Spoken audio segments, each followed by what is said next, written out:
granddaughter had left, I guess sometime last night, and she just came back.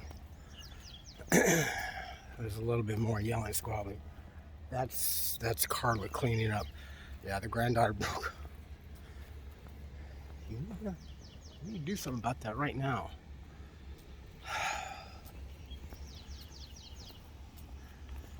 Broke her window. Broke her bedroom window. Now I hope it rains. I know. That's a pretty mean. I think I got maybe 2-3 hours of sleep. You know, that kind that you wake up and nod off. Twice I actually sat up on my bed, you know, doing that. And then once I kind of gently fell down on my pillow, and it's like, oh crap.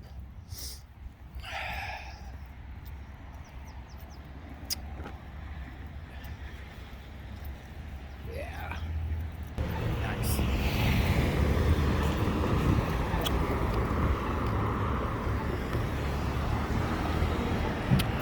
Really going vertical. Maybe by the, well, yeah, definitely by summer.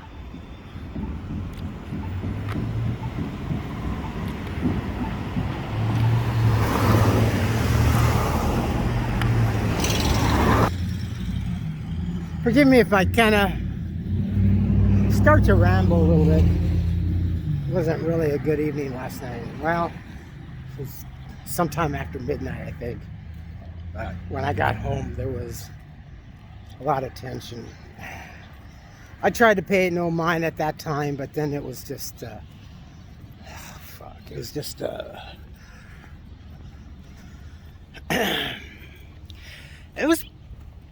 it was heart-wrenching. I mean, right? Don't you think?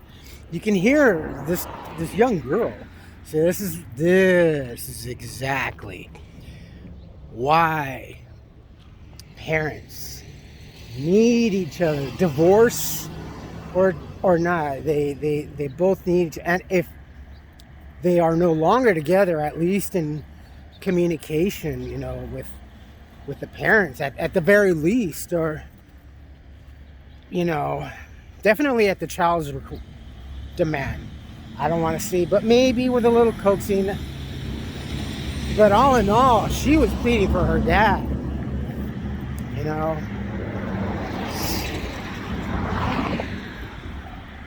And my youngest, you know, is out in the middle of the country.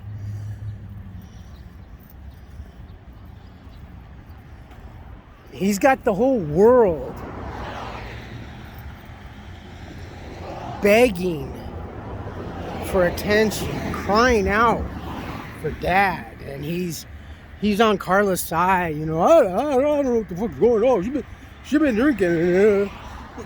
Oh, you know how she gets when she drinks that malt liquor. She get like you, dude. Do you not hear or see anything wrong with what you just said?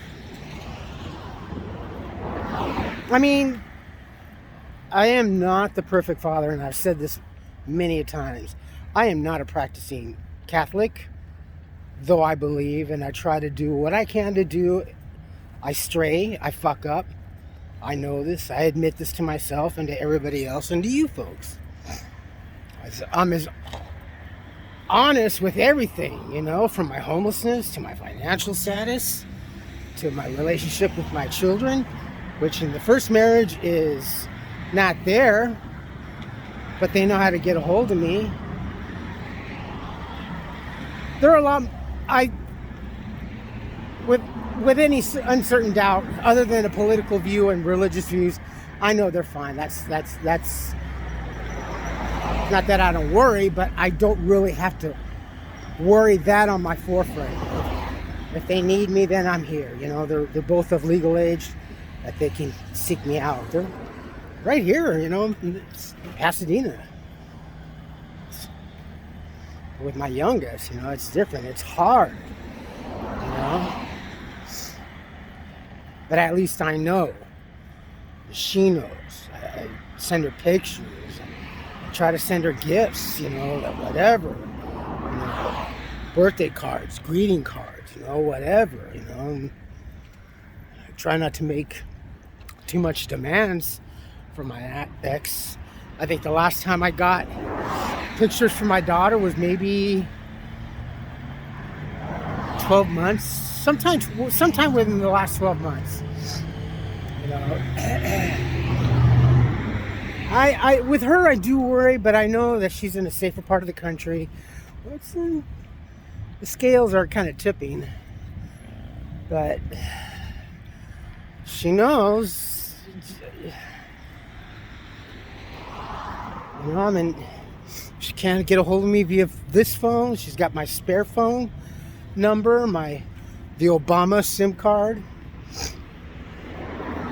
Anything should ever arise, God forbid, or even if she says, I just wanted to talk to you and say hi, or I just wanted to tell you that you're an asshole, I don't care. That communication is always there. But this man, he's ignoring, and on top of that, he has the audacity, because he owes child support in Pennsylvania. This man's been arrested, I think, on a couple of occasions. That I'm not too sure. I do know of one time for child support. I understand, but it's kind of another reason why I kind of think that he doesn't want to work. Because, you know, a lot of men, especially when they come from a really bad situation, really bad marriage, and they start to see those paychecks get garnished and stuff like that. It's and not just for men, but for both men, women alike, that are on that end of the court trials, the courtship of Eddie's father. But you know, we have that scarlet letter, you know, and for whatever amount it is, for whatever debt it is, and I always jokingly, but I'm serious, you know, if the law now changed, especially here in California, I owe so much child support on my first, which is why I can't get a driver's license still in part. That's fine. No passport, that's fine. I don't care. But a lot of parents get that mentality, and whenever they see whatever amount is taken out, that wherever they go, paycheck to paycheck, no matter what, they try to see if they can beat the system and stuff like that. And it's rough. You know, it keeps that. Because the courts only think about actually the money, because especially here in Los Angeles, from child support payments, they get something like 10 to 15, 12% of interest for their fees from my child's child support to them. I mean, you know, the old stigma was, oh, all she's going to do is her hair and nails and makeup and all this. Well, what about that fee that the so-called representatives of child welfare and security, shouldn't that be free?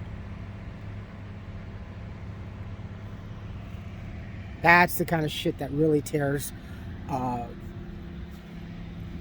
parents like that in that situation asunder from their kids, all right? Wanting to do anything, because they also kind of figure, well, if I don't, you know, keep any communication, if I don't talk to them, I shouldn't have to pay.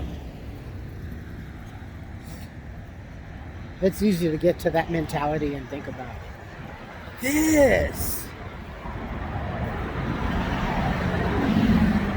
She doesn't have the right upbringing. I mean, that's pretty apparent with mom and the way some of them around here. Look at this.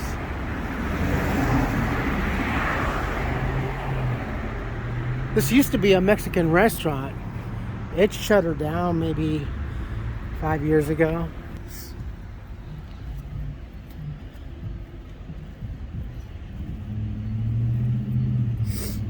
I know that my roommate probably hardly got any sleep, and he leaves for work sometime early in the morning before the sun comes up. So I know he was in a bad mood, and that's fine. I understand that. And I also understand that there's a cost and a process to the eviction. She's got no right. Her and everybody else are considered squatters. By my legal definition and everything else, pretty much they are now they've been squatters. Rent hasn't been collected from her end to them or anybody. Roughly 13, 14 months, 15 months, give or take a month. But I think there's still some question about Measure H and the eviction here. I don't know.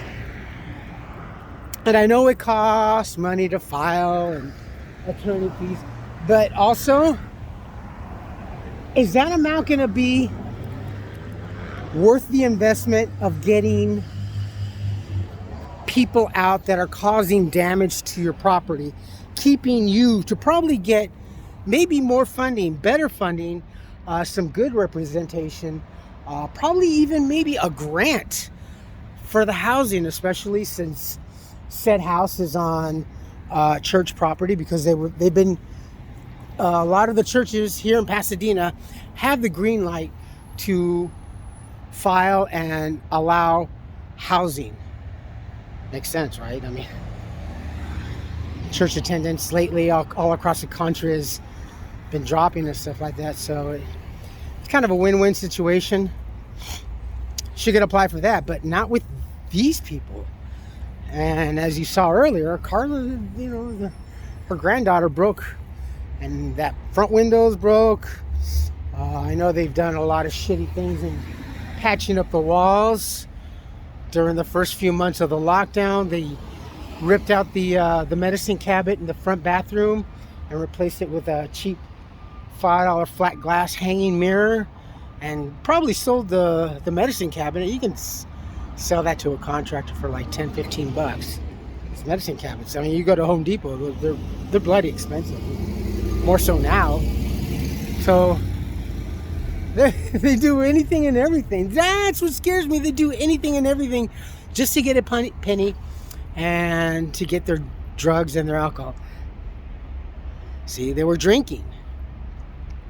They were jonesing, and I don't know if it was granddaughter that came over with her EBT and GR or whatever, but they all of a sudden went from day before not having a penny to arguing and squabbling to now getting drunk and intoxicated, still squabbling and arguing.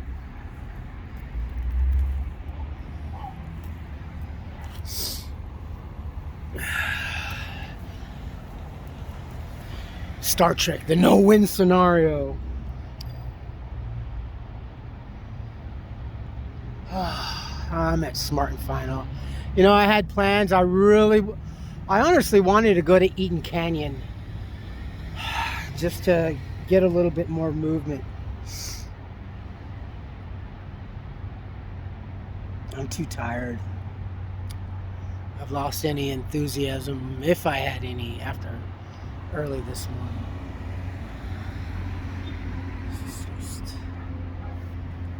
It's bad. I feel sorry for her, but she knows. She knows her own family, so this is futility.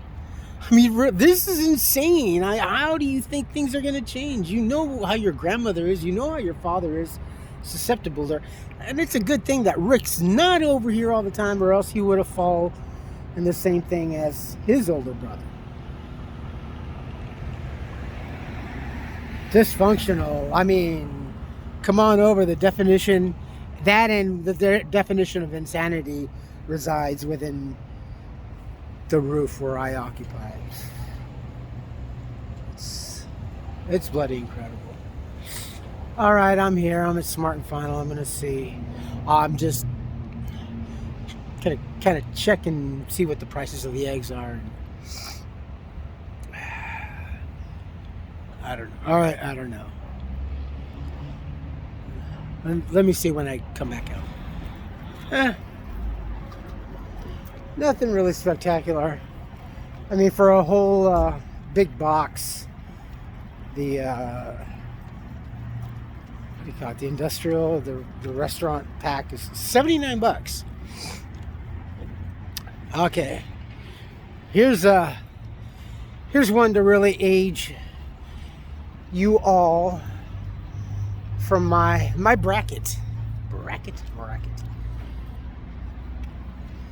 Do any of you remember, especially here in Southern California or in California, you know, the drive-through dairies that used to be so populous around here, which were the precursors of now the 7-Elevens, if you will.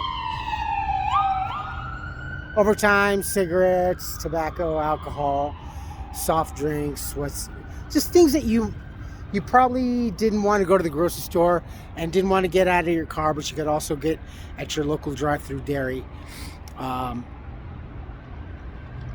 know, but used to be able to buy Pee-wee eggs. Pee-wee eggs were these small eggs that were smaller, or the imperfect, I think, for like nothing. I don't really remember at that time, but I remember, I think this was in Maywood where we lived. There was a dairy that we would go to.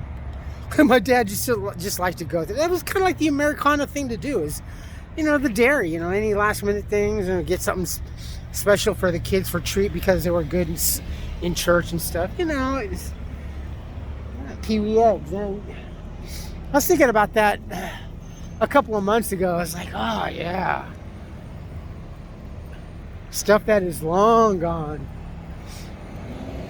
But anyway, that is it, my friends. I'm headed back. I got my coffee creamer. I was able to get that for like $3. The Smart and Final brand was at the First Street. I'm headed back to the house. Excuse me. We'll see what happens. Oh, shit. It's bright.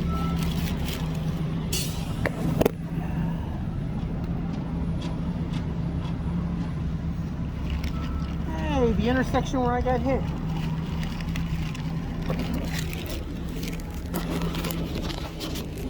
You folks take care of yourselves, take care of each other, but always take care of yourselves first. Love one another, trust one another, be kind to each other, help one another. Do not take today for granted or any other day thereafter. Live for the moment, pull down your pants and slide on that ice. If you liked hearing this lunatic rave, hit the like button, hit the subscribe button. Tell your friends and family about me, about this nut and what's going on. I'm so delirious. Very uneasy. Oh, man. All right, comments good or bad, please post. If not, email. And I'm gonna, just to give you a little more edge on what you might be coming across, a random video across your YouTube feed, and it's a lot of what us YouTube creators and content, and this just does not apply to YouTube, but this also applies to an ever-changing rules. If you get enough to be monetized and get a lot of lucrative deals, sponsorship and promotional, please be careful. Heed this warning. We creators are really gonna get fucked this year, especially with that. But yeah, and for you parents that do have kids that are doing this kind of content and looking for money, do not, and you young folks too, do not sign any contract. These other things have changed so much, and they're targeting kids because they know that kids, and if you sign this and you fail to meet your end of the contract, and you think you're hearing all these sweet words that you're going to be famous and blah blah, you'll be able to get, they're going to say shit that's going to say, oh well, you know, you could take care of your parents, you could buy your parents a new house and all. So They're going to be using your kids against you, and kids, young folks, are going to be using your family and your parents against you. So please be wise. Follow the links down below with the first video, I believe, of content across the board. I love you all. Stay safe, be smart, and really be kind. Parents, talk to your kids, please. If not, just give them a hug and just say I love you, and they'll probably go, are they drunk? Don't explain. They'll come to you and ask you. You can just say, I love you.